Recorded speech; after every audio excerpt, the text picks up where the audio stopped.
durable et la dignité humaine pour les futures générations.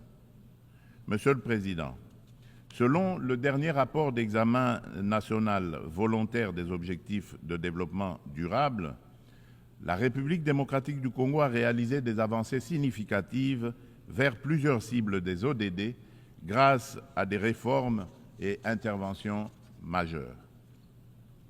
Depuis 2019, le gouvernement a mis en place une réforme ambitieuse pour assurer la gratuité de l'enseignement de base, permettant à près de 4 millions d'enfants de rejoindre l'école.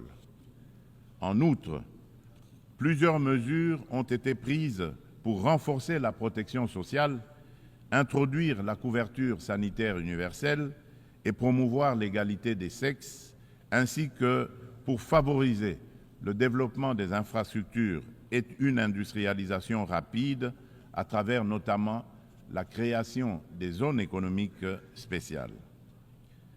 Malgré ces progrès, le rapport mondial sur les objectifs de développement durable souligne qu'au rythme actuel, la République démocratique du Congo ne pourra pas atteindre les ODD d'ici 2030 en raison des inégalités et de la vulnérabilité persistante exacerbée par des conflits armés.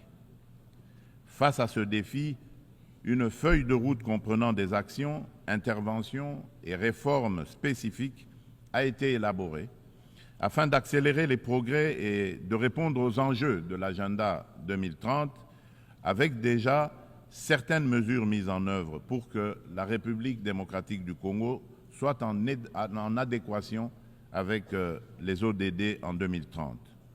Pour cela, la République démocratique du Congo nécessite des investissements annuels de 32 milliards de dollars. Il est donc indispensable de renforcer les partenariats pour des investissements durables et de promouvoir la paix afin de permettre un développement socio-économique stable.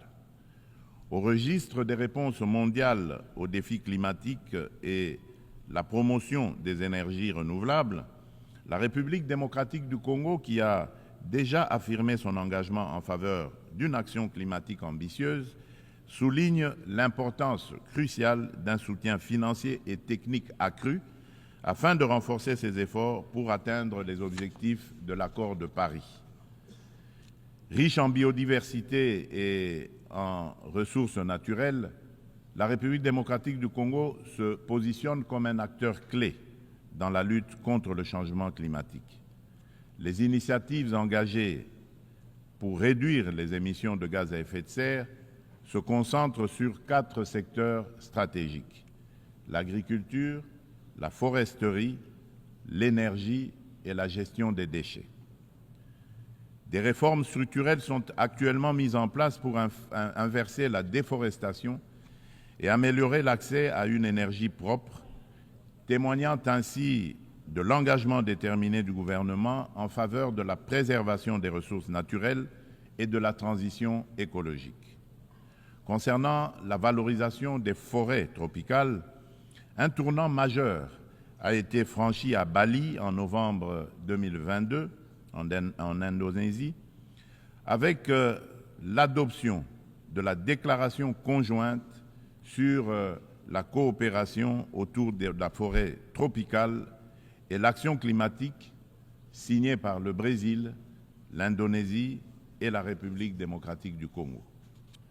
Cette avancée témoigne d'une volonté politique collective d'utiliser les forêts comme levier pour un développement durable.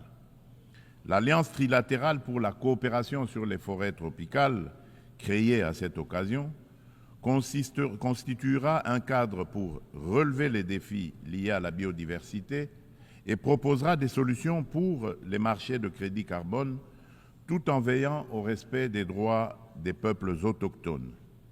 Par ailleurs, dans le cadre des enjeux liés à l'environnement et au réchauffement climatique, il est essentiel de souligner la tenue du 2e sommet des 3 grands bassins forestiers tropicaux du monde, à savoir l'Amazonie, le Congo et le Bornéo-Mékong, qui s'est tenu du 26 au 28 octobre 2023 à Brazzaville, en République du Congo.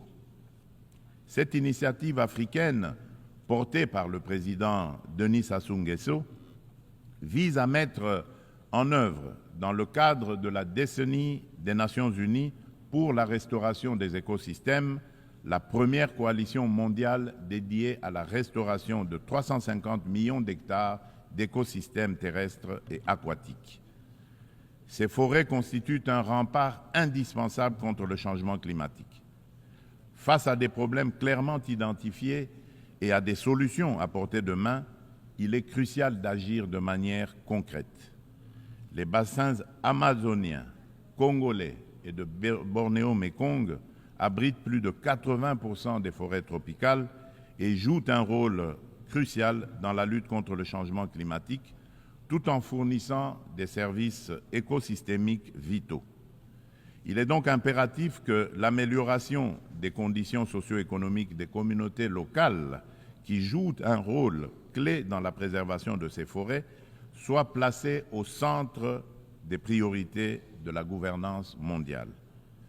Pour sa part, la République démocratique du Congo met en place des instruments juridiques et des dispositifs institutionnels visant à renforcer sa position sur le marché mondial du carbone, tout en restant ouverte à des partenariats en conformité avec l'accord de Paris et ses lois internes. La prise de conscience croissante des défis liés à l'instabilité climatique et à l'épuisement des ressources naturelles, souvent à l'origine de conflits armés, souligne l'urgence d'agir sur ces problématiques. Il est donc primordial de reconnaître le lien entre changement climatique, dégradation environnementale et sécurité, afin de favoriser des actions proactives qui atténuent ces risques par le biais de pratiques durables. À cet égard, nous appelons le Conseil de sécurité à établir des mécanismes internationaux intégrant les questions de sécurité climatique dans leurs discussions. Monsieur le Président, face à un défi énergétique majeur, le monde fait face à un défi énergétique majeur. Les systèmes basés sur les combustibles fossiles sont responsables d'importantes émissions de gaz à effet de serre, exacerbant le changement climatique. Sans efforts concertés pour promouvoir les énergies renouvelables, nous risquerions de faire face à davantage de crises, telles que des conditions météorologiques extrêmes et des conflits liés aux ressources naturelles, comme nous l'observons déjà. La République démocratique du Congo dispose de ressources abondantes, y compris des minéraux essentiels tels que le cobalt, le lithium, le nickel et le graphite, pour ne citer que ceux-là, qui peuvent faciliter une transition énergétique durable. Nous appelons à la coopération internationale pour développer les technologies et infrastructures nécessaires. Notre vision est de transformer l'exploitation de nos ressources en levier pour un développement durable et inclusif, tout en améliorant l'éducation, la santé et les infrastructures. L'inclusion sociale est au centre de notre stratégie, garantissant une répartition équitable des bénéfices du progrès. En nous investissant dans la lutte contre le changement climatique et en contribuant aux objectifs de développement durable, la République démocratique du Congo est prête à jouer un rôle clé dans la transformation des systèmes énergétiques mondiaux. Ensemble, nous pouvons bâtir un avenir où l'énergie est propre, durable et accessible à tous. Monsieur le Président, j'aimerais également aborder la question cruciale internationalement reconnue. Il subsiste dans la pratique un fossé entre l'égalité juridique et la réalité dans l'exercice du pouvoir.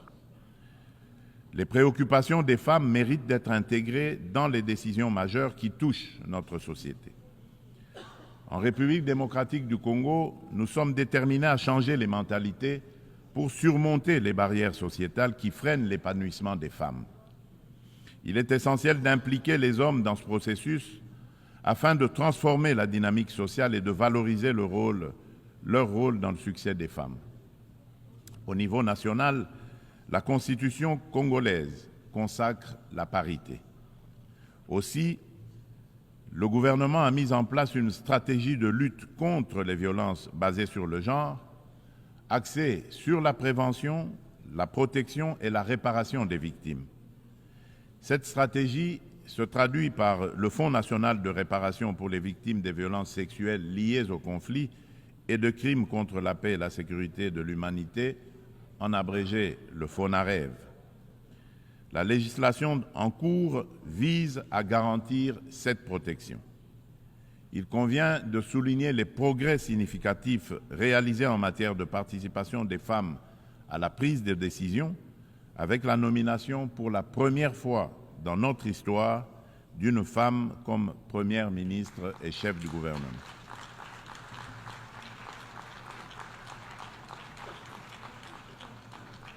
Nous assistons également à une présence accrue de femmes dans les instances gouvernementales ainsi que dans le Parlement et le système judiciaire, illustrée par la nomination de femmes au poste de premier président du Conseil d'État et à la tête de la Banque centrale du Congo. Monsieur le Président de l'Assemblée générale des Nations unies, Monsieur le Secrétaire général des Nations unies, Mesdames et Messieurs les chefs d'État et de gouvernement, Mesdames et Messieurs les chefs de délégation, Monsieur le Président, dans cet élan de progrès, il est impératif que la communauté internationale, sous l'égide des Nations unies, continue d'accompagner ces dynamiques en se réinventant face aux défis du monde actuel. Pour maintenir la confiance de la communauté internationale, l'Organisation des Nations unies doit prouver sa capacité à s'adapter aux évolutions contemporaines et à les surmonter de manière efficace et responsable. Il est impératif de redynamiser le multilatéralisme par des réformes ciblées de la Charte des Nations unies, touchant des questions clés telles que le Conseil de sécurité, le droit de veto, le chapitre 7 et le recours à la force. Néanmoins, cela ne suffira pas. La coordination et la coopération entre les différentes institutions et agences des Nations unies doivent également être renforcées. De nombreux enjeux globaux sont souvent abordés de manière redondante dans différents forums, parfois sous des angles contradictoires, tandis que d'autres problématiques restent entièrement négligées, chaque bureaucratie internationale cherchant à défendre son existence propre. À cet égard, tout en saluant l'appui des États-Unis, je réitère avec fermeté, au nom de l'ensemble des pays africains, la requête de création de 2 sièges permanents au Conseil de sécurité des Nations unies pour les pays africains.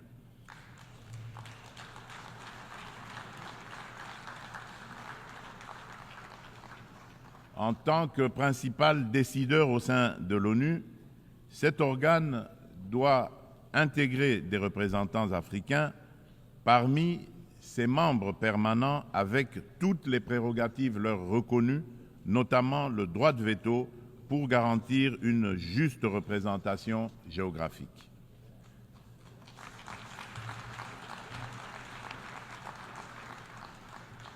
Il s'agit là d'une question de justice pour un continent dont le rôle dans les affaires internationales ne cesse de croître.